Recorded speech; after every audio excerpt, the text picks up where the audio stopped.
Welcome to my channel. In this video, we're going to uncover the secrets of the Blade family, the most feared and mysterious family in my vampire system. They can steal your power, use it better than you. Long before the name Quinn carried the weight of kings, there was another name that echoed in whispers, a name spoken with both fear and awe. The Blades.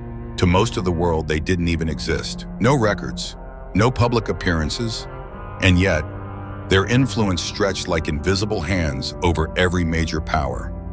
When the Blades moved, entire factions bent the knee, not because they wanted to, but because they had to. At the center of it all was Hilston Blade, a man who believed strength wasn't just power, it was purpose.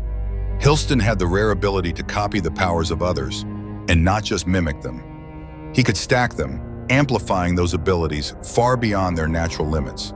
5 abilities at once, all at monstrous levels. But power alone wasn't enough for Hilston. Through a secret technique, he could transfer his own mind into new bodies, abandoning the old one like a discarded shell. That's how he survived decades, maybe centuries, always hunting for the strongest vessel to inhabit. Under Hilston's rule, the Blade family became something more than a bloodline. They became a weapon the entire world feared. When Hilston crushed the Big Four families in open combat, he didn't just win battles.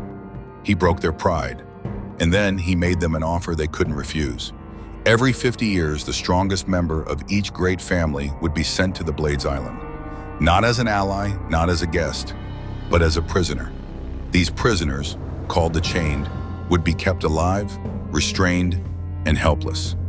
The Blades could take their powers whenever they wished. It was a living library of abilities, and the message was clear.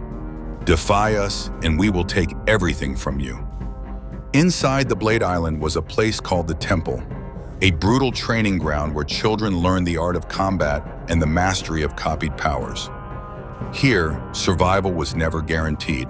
The final test? A bloody battle royale, where the only way to join the castle's inner family was to kill your opponents. It was in one of these trials that a boy named Sil would change forever. In the chaos, Sil accidentally killed 2 close friends. Their minds, their very consciousness, merged with his own. From that day on, 3 souls lived in one body. Vorden, calm, logical, the face the world saw. Rotten, ruthless, hot-headed, ready to fight at the slightest provocation. Sil, the original, quiet, burdened, and the most powerful of them all. This was the strange and fractured young man who would one day meet Quinn. Quinn's first meeting with Vorden. It happened at the military academy. Quinn, still just a low-level ability user, met Vorden, a boy with a sharp tongue and a habit of protecting those weaker than himself. When second-year bullies targeted Quinn and Peter, Vorden was there, taking the blows, grinning through the pain, never backing down. There was something off about him. Sometimes his tone changed, sometimes his eyes held a different kind of rage. It was as if 3 different people were living behind the same smile.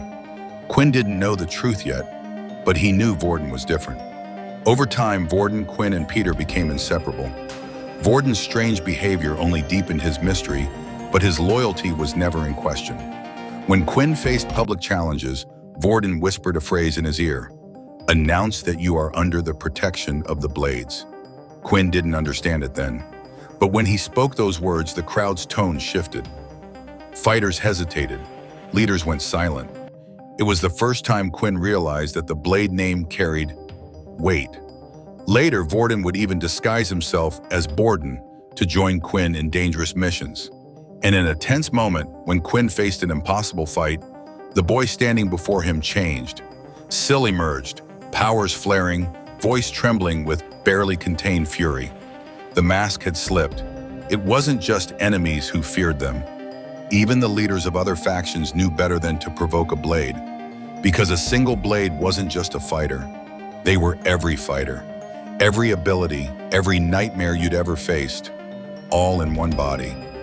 When word spread that Vorden was a Blade, doors closed, offers were made, and even war-hardened generals thought twice before raising their voices. The Blade family's shadow grew even darker when Hilston himself stepped back onto the stage. Wearing a demon-tier armor set that could unleash paralyzing waves, Hilston tore through elite forces. In one legendary confrontation, he fought the Supreme Commander Oscar and easily overpowered him. Only when Arthur arrived, wielding the combined power of the 13 vampire families, was Hilston finally forced to retreat. But the old tyrant wasn't finished. During a massive Dalki invasion, Hilston and the Chain descended on the cursed Chim hunting a Sil. On the planet Kaladi, Hilston met the 5-spiked Dalki known as Slicer. Their duel was brutal, regeneration clashing with stacked abilities, raw strength against raw cunning. The world watched through the broadcasts of Bonnie and Void as the two titans tore each other apart. And then, Sil arrived. This was no child from the temple anymore. This was a god-slayer in the making. With cold precision, Sil crushed Hilston's heart. But Hilston cheated death. Using a copied second life ability, he rose again, grinning like the monster he was. Sil didn't hesitate. He crushed Hilston's skull. The tyrant of the Blades was gone. With Hilston's death, the Blade family's future shifted. No longer an invisible empire in the shadows, their name was known, their power respected, and feared. The Pact of the Chain still stood, their legacy still carried weight. But for Quinn, Vorden, Sil, and Rotten, the Blade name meant something else entirely. It meant family, not bound by blood alone, but by loyalty, trust, and the battles they survived together. And so, the Blades remain, a family forged in cruelty, feared by the world, and bound together by powers no one else can match. But if history has taught us anything, it's that when a Blade steps onto the battlefield, the world holds its breath.